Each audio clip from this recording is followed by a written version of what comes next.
శ్రీశైల క్షేత్రం భక్తుల కానుకలతో కలకల్లాడింది. శ్రీ భ్రమరాంబ మల్లికార్జున స్వామి అమ్మవార్ల హుండీ ఆదాయం మరోసారి రికార్డు సృష్టించింది.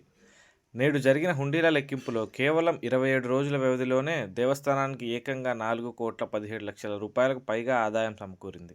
నగదుతో పాటు బంగారం, వెండి, విదేశీ కరెన్సీ కూడా బాగా లభించాయి. ఆ వివరాలు ఇప్పుడు చూద్దాం. నంద్యాల జిల్లాలోని ప్రముఖ పుణ్యక్షేత్రమైన శ్రీశైలంలో ఈరోజు జరిగిన హుండీ లెక్కింపులో భాగంగా భారీ ఆదాయం లభించింది. పటిష్టమైన భద్రతా ఏర్పాట్ల మధ్య సీసీ కెమెరాల నిఘా నీడలో అధికారులు ఈ లెక్కింపును పారదర్శకంగా నిర్వహించారు. గత 27 రోజులుగా భక్తులు సమర్పించిన కానుకల ద్వారా దేవస్థానానికి నగదు రూపంలో 4,17,60,215 రూపాయల ఆదాయం వచ్చింది. ఇక నగదుతో పాటు భక్తులు సమర్పించిన 225 గ్రాముల 600 మిల్లీగ్రాముల బంగారం, 11 కిలోల 550 గ్రాముల వెండి కూడా హుండీలో లభించాయి. విదేశీ భక్తులు కూడా పెద్ద ఎత్తున కానుకలను సమర్పించారు. వీటిలో ముఖ్యంగా 1,300 యూఏఈ దినామ్స్, 475 యుఎస్ఏ డాలర్లు, 305 ఆస్ట్రేలియన్ డాలర్లతో పాటు కెనడా, శ్రీలంక, ఖతార్, యూరో వంటి పలు దేశాల కరెన్సీలు ఉన్నాయి.